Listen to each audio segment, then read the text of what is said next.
Good morning. I just woke up. Today I'm going to take you on a journey with me about how I got to be almost 50 and broke. How I have a whole master's degree. Just got it. And broke. I'm filming a podcast later and I am going to leave my hair wrapped up until it's time to get ready for the podcast. It's a video podcast. I always make sure I do the absolute most in terms of how I look on those days. So I'm actually just rewrapping my hair. I also need to wash my daughter's hair today, and I typically take a bath with her to wash it, so I'm just keeping my hair all bound up until it's time. So the first step, how I got to be the brokety broke that I am right now, and I am in the process of truly trying to believe, hope, faith, and manifest using the law of attraction and the law of assumption that I'm not going to be broke for much longer. But let's just talk about where I'm at right now.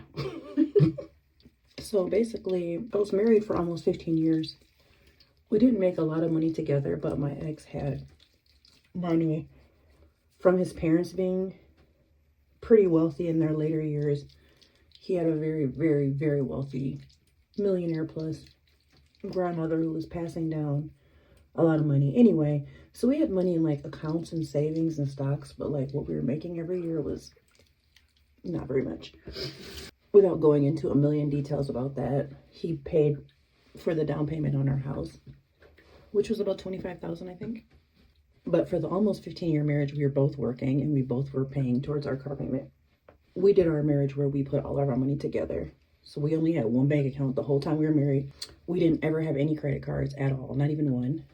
We always paid everything in cash. And like I said, we both worked. And we both always made the exact same amount because we were working together in the same job, basically essentially splitting a job, not splitting a paycheck, but we were always paid the exact same amount. If you're wondering how that happened, it's because we were doing ministry together and we were raising money into the same account. So whatever we raised, we would essentially just split it, is how that worked. And I only say that to say, when we divorced, he kept the house and argued that because he paid the down payment, it was his to keep without giving me any equity or anything.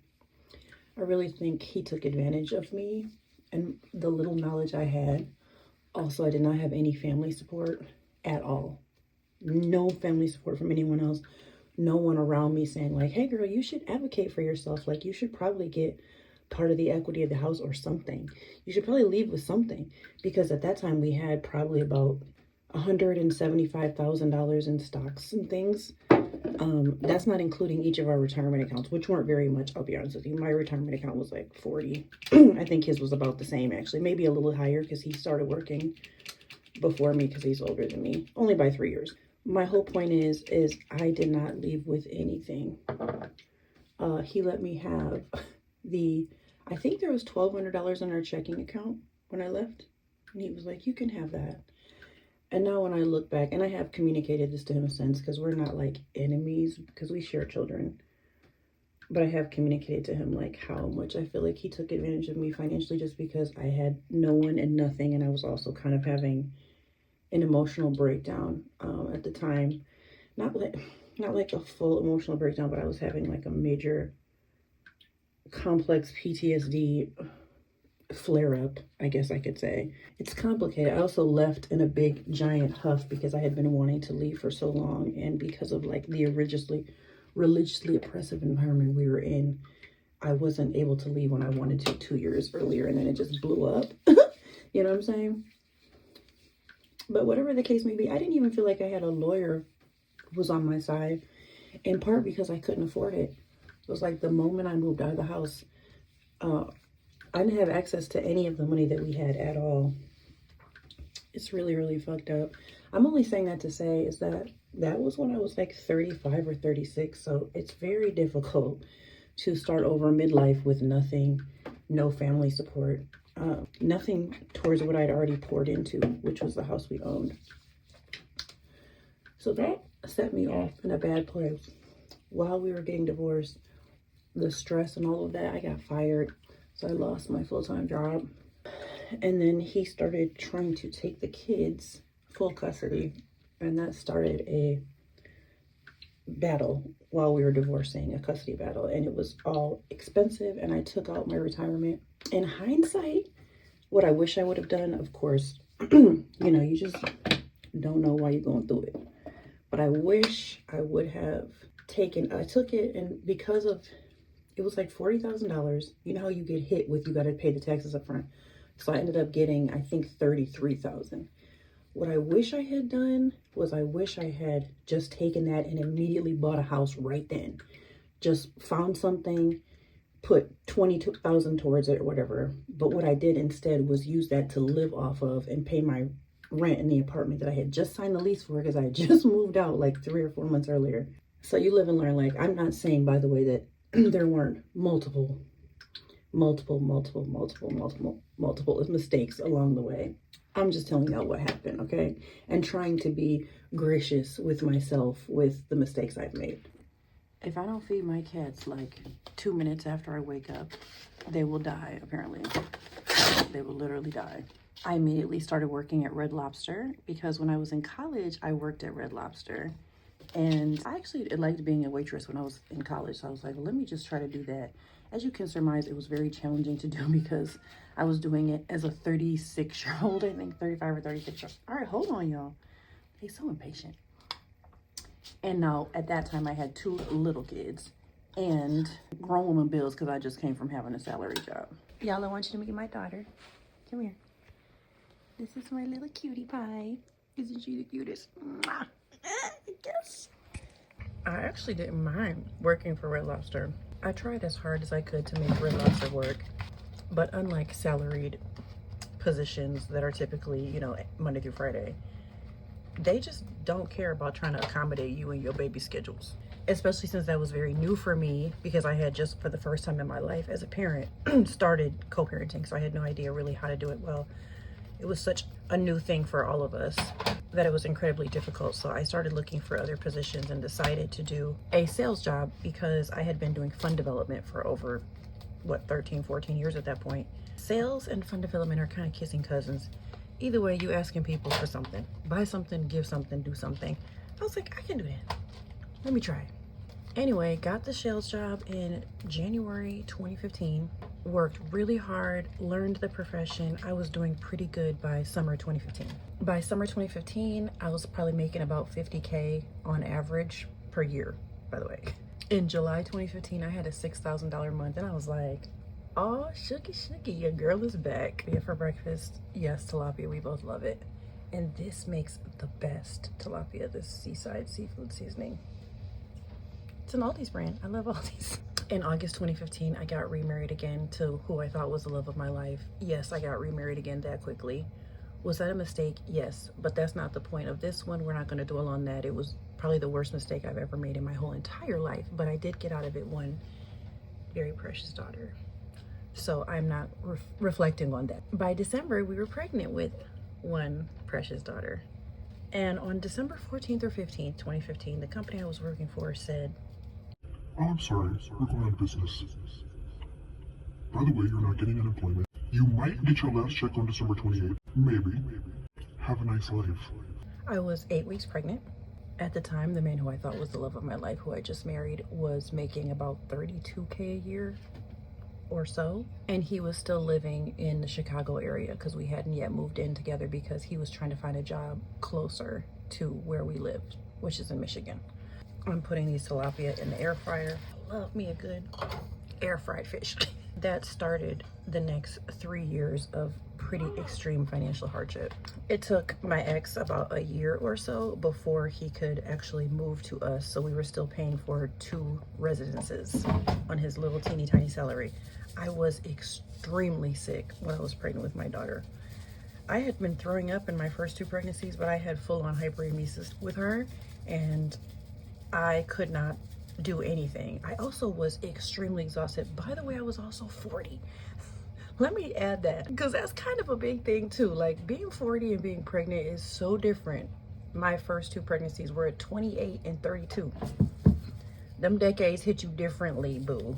40, exhausted beyond belief. Hyperemesis so bad, couldn't keep anything down. So depressed, so sad that we were so broke. I couldn't catch a break, it felt like.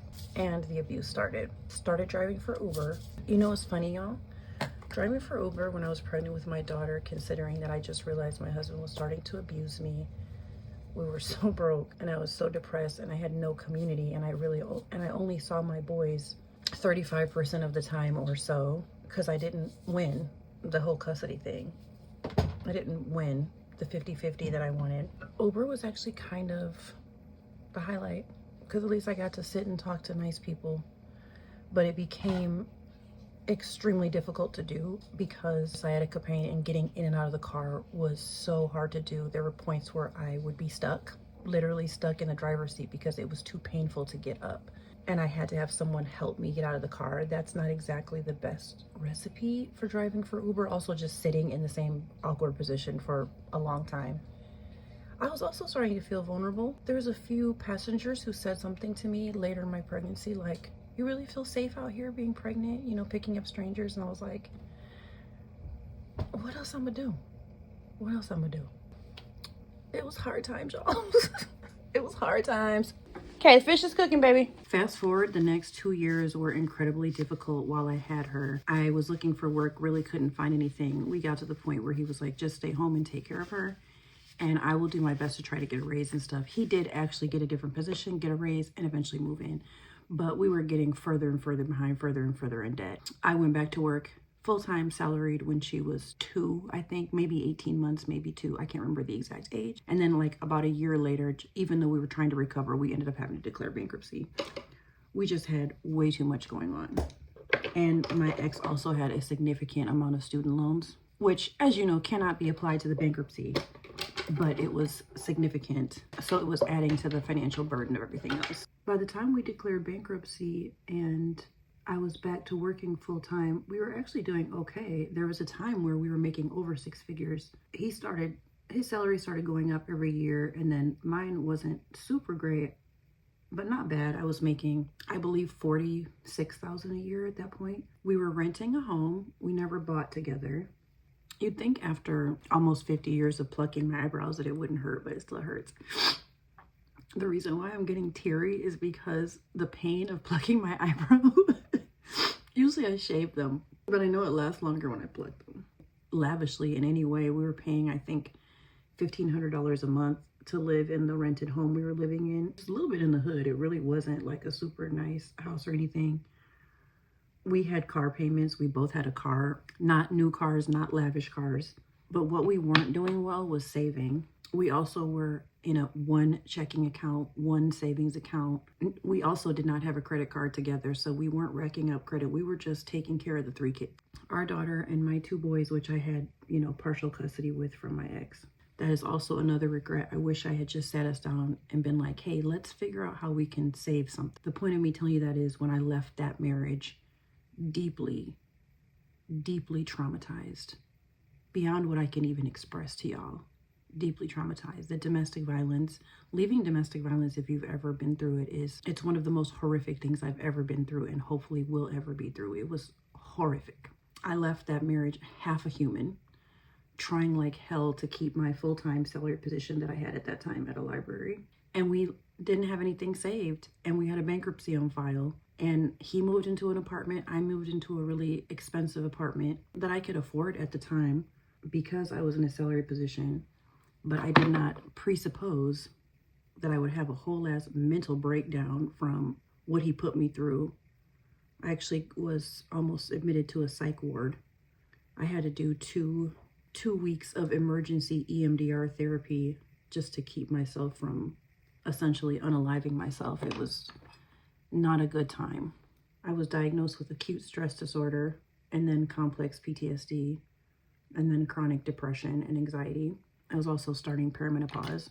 I didn't know that at the time. And I also had postpartum, although I think by the time we were divorcing, it probably was just more about everything else. But I was really struggling to survive. And my job was noticing, you know, and I did tell them, like, while I was married to him, like, hey, I'm in an abusive marriage. I'm trying to get out. I had been trying to get out for 2.5 years before I was actually finally able to leave, because I did have to save enough money just to get out, because I knew he wasn't going to be like, here's everything you need to leave me. Because I needed a good $5,000 or $6,000 to get my own apartment, get a moving truck, get my own furniture, and move me and the kids out. And I did that. That took every mite of energy and resolve. Again, if you've never had to leave domestic violence, please try to suspend any judgment. I still feel afraid that people are going to judge me. It was so hard to leave and so hard to work while I was going through that. It was unbelievably difficult. Fast forward to 2020. We're living here, actually in this apartment. This is the apartment I got once we got divorced. I'm working full time. I'm struggling. I'm breaking down emotionally. And I finally left that job because I was very close to getting fired anyway. My performance was terrible. I won't even deny that. I can tell you I was trying as hard as I could. I was constantly being triggered by different things at work that had to do with what I had been through. There's a lot of violent men who used to come into the library. And I had a very traumatizing experience happening at the library where I was held at gunpoint in the parking lot. I was leaving one day. And I told my supervisor, I was like, it's not y'all's fault. It's not anyone's fault this happened. It's just, I can't take it anymore. I can't deal with stuff like this. We had a large homeless population and a large, drug addict rehabilitation center that was just down the street. And a lot of those populations just came into the library to get warm and to use the internet. But there was a lot of police presence at the library too. The police was there every day. The same year that I got held at gunpoint this was the same year I left, but I got held at gunpoint in the parking lot. One of the patrons came in and accused me of telling him his emotional support dog had to leave. And so, which is, I guess, against the law, which I would never do because I'm an animal lover and I love people who have emotional support dogs and I wish I had my own. He just completely lied on me. But anyway, so the police came up to the library to arrest me. I was just like, this is kind of a final straw. I can't deal with the shenanigans here. I am already a traumatized woman. I'm so traumatized by violent men, and y'all got me up here getting arrested by just lying on me about something I would never do anyway. I love the homeless people that came in. I just could barely tolerate the amount of chaos and violence sometimes that can bring, which I understand. I have a heart for the poor and the most marginalized in any society. Okay, that's who I am deeply. So what he was accusing me of was offensive because I'm like, I would never do that to you. Please. I always advocated for anyone who came into the library to be able to keep their animals, even if they weren't technically emotional support, because I've never been homeless myself, but I've been close to it. But I know that sometimes your animals are all you have. I grew up really poor, around a lot of poor people. My heart is for poor people. I'm kind of poor myself in some ways. It was a hard population to rub up against, in addition to the way that I was so traumatized. I was also experiencing post-separation abuse as well.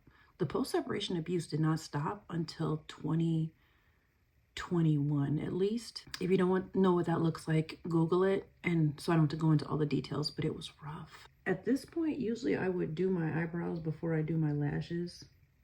But because I know I'm still going to give my daughter a bath, I don't want to do my eyebrows yet.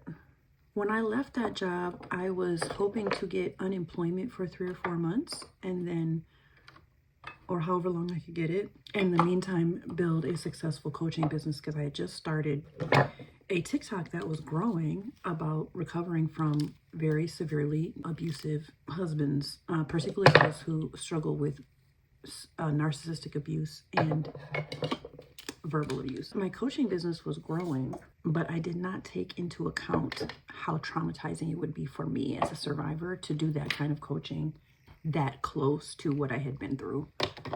Needless to say, I actually had to stop. It was so traumatizing, I had to stop.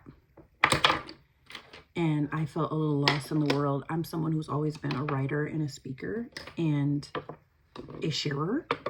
You know, I didn't have my podcast at that. But I'll just say this. When you are broken down, emotionally, mentally, physically exhausted, and got 3 kids, it's very difficult to be creative.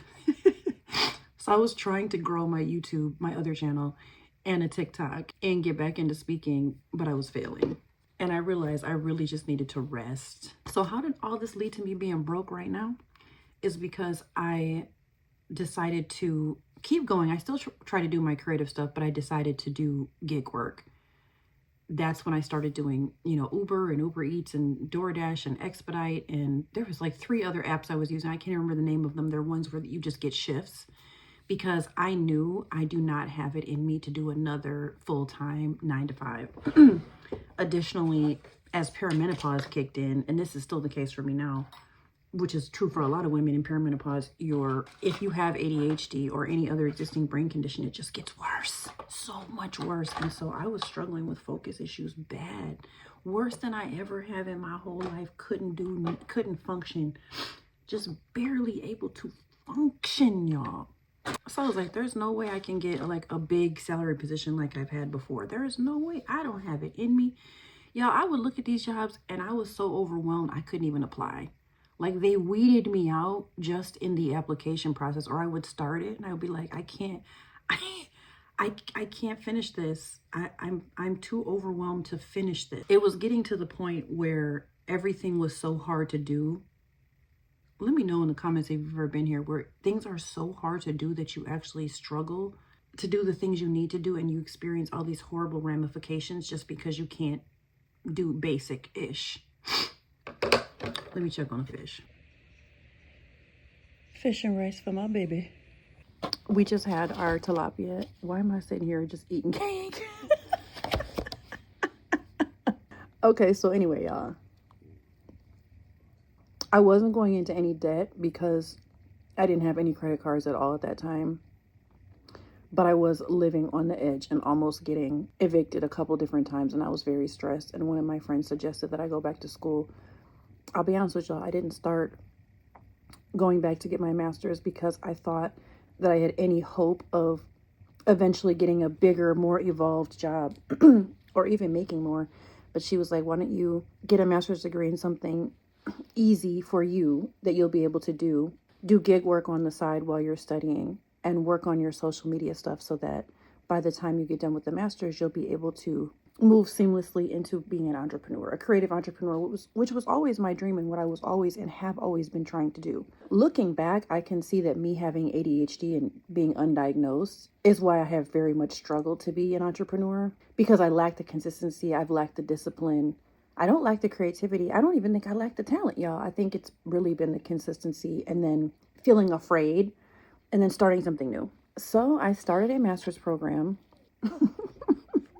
Me eating this cake at 11:16 a.m.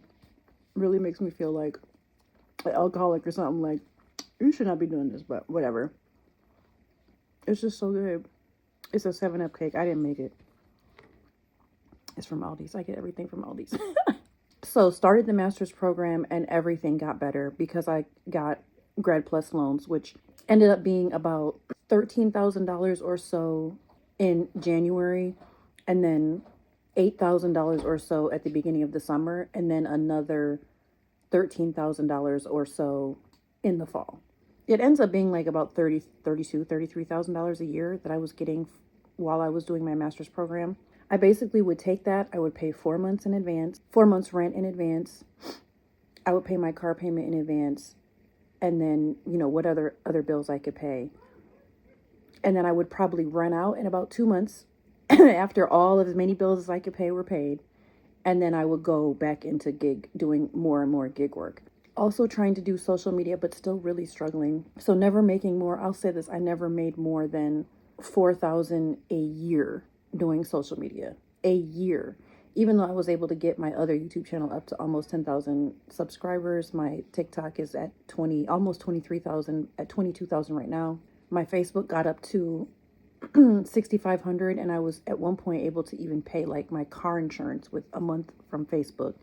But like, again, never consistently, and trying to juggle too many things at once. Also, all you ADHDers know, when you have multi passions and multi ideas and multi interests, you start talking about everything, and it's really, really difficult to make money online that way. Which is why this channel is just about being an older woman, being 50 and trying to get my life together. And that's all I'm going to talk about here. And it's just about that. And that's where I'm focusing. Fast forward to July of last year. I knew I had one more semester last fall of my master's program. I knew September 1st when I got that last check that was the last big check I was going to get. So again, paid my 4 months of rent in advance, basically through the end of December. And I knew if I'm not making enough from social media, I'm in free fall.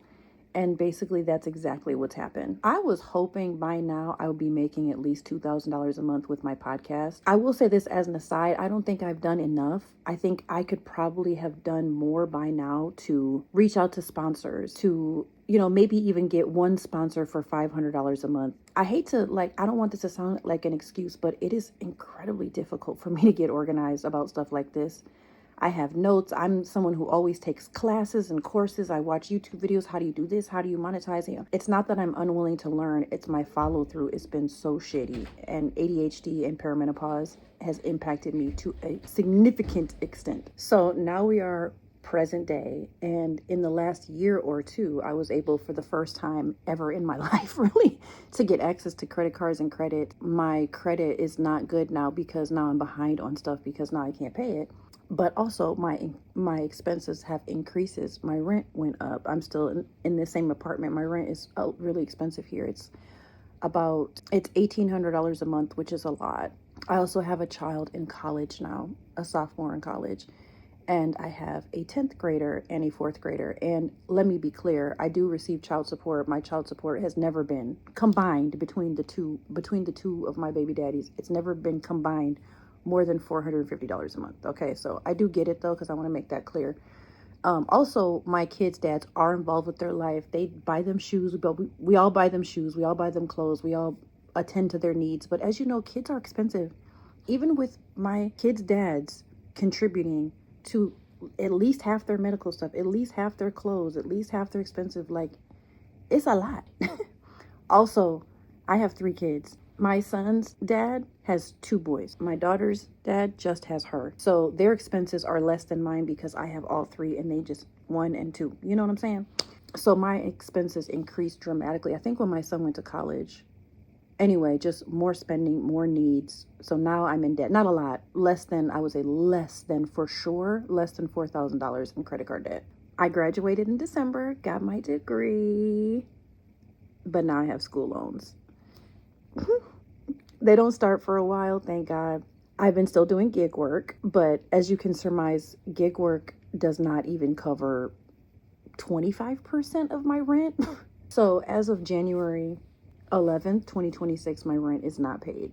And I was $100 behind in December. Somehow I got off in December by $100. I am currently $1,900 behind, and by the time February comes, I will be $4,000 behind, because there'll be late fees and all of that. Am I a little scared? Yeah, but I've been here before, and maybe this is super delusional, but it's all worked out. I have tried to maintain a measure of faith and reality, but more faith. I've also been a very conscious, intentional manifester, so I've been trying to manifest a positive outcome with this whole situation with rent. Let me also say, I started working for a company that I used to work for last year that is not full-time. It's also work from home, which is very convenient for me as someone who still takes kids back and forth to school in terms of my schedule, because I have one son, that has to be there at 7:30. Then my daughter has to be there at 8:30, and one pickup at 2:30 and one pickup at 4. And then some days there's football, etc. Challenging to work full-time when you have school drop-offs and pickups. Neither of my sons drive or have cars, which is also really frustrating. I do not live in a city. There is a bus system, but honestly, we're a little bit too far out. Not in the suburbs, but just a little bit too far out that the bus doesn't even run in all the places they need to go. And there's no train system. So there you have that. I live in a city where you have to have a car, basically. And I am mom chauffeur. So I started working for this company that I worked for last year, and I'm in a sales position yet again. And it could be a very lucrative sales position if I do really well, but yet and still I'm in a bit of a free-for-all because I don't know when I'm going to get paid. And right now I'm working a lot. I just started last Monday, so it's been 1 week. I am going to also do some hourly things for for that same company, and I'll likely make between $20 and $30 an hour for that. But it won't be a lot. It'll be like 10, 15 hours a week maybe. And then the sales. So I could come back to y'all in a month and be like, yep, I'm now making $4,000 to $5,000 a month in my new sales job. Realistically, it will probably take longer than that for me to get where I need to go. So that's the story of how I got brokety broke. Now, you know, I'm gonna turn 50 later this year, so I'm not 50 yet, but hell, I'm almost there. I'm also hopeful because I still do have the podcast. The podcast is growing ever so slowly, but it is growing. I can start reaching out to sponsors. And I also have a digital product business that I started last July that I just have not marketed well. I have a signature journal that I'm about to start selling digitally. I'm not going to pay for any advertisements because I ain't got the money for that anyway. I'm going to start using my TikTok, marketing that journal on Facebook and on Threads where I'm getting some traction. That journal is a $7 journal. Now, if I got 350 sales, would that be enough? I don't know. I would need a significant number of sales, but if I get to a place where I get a little bit of a head, then I can run an ad on Instagram or something like that and generate sales from digital products. Oh, I'm also going to use Pinterest for marketing too, which is a new thing I've never done before. I also started this channel, this very direct channel, and I decided I was going to do a short video, very loosely edited every day, and just see what happens for 100 days. So Finally 50 is an experiment because I've seen so many other creators in the 50 and over niche who've said they just decided to pick up the camera and film a little something every day for the 50 and over crowd. And now YouTube is paying their bills. And I'm like, I can try that. I'm working from home. I already like being on camera. My podcast is a video podcast. Why not just try something different? So this is also one of my plans. If I do this every day for 100 days and I have 82 subscribers at the end of 100 days, then yeah, maybe I would stop. But I'm trying to see this as something that could grow and provide some sort of income. Even if I did this and it provided at some point $500 a month regularly, that would be a huge win for me. Is anybody else in this position? I'd feel a lot better if somebody told me they were. Leave a comment below and let me know. Sorry, this one was longer. I guess I didn't realize the story was as complicated, but I did want to get out all the details. So anyway, I'll see y'all in the next one. Bye. By the way, several hours later, I'm in my little podcast recording studio in the corner of my bedroom, and I have a full face of makeup on. I'm literally about to put fake nails on. I always do fake nails before I record my podcast because it's a video podcast, and I'm out here trying to hustle. This is one of the ways I'm trying to hustle and get some money. So let's do this. Let's film. Oh, I need to change that date because today is what, the 11th or the 12th or the 13th? I don't even know.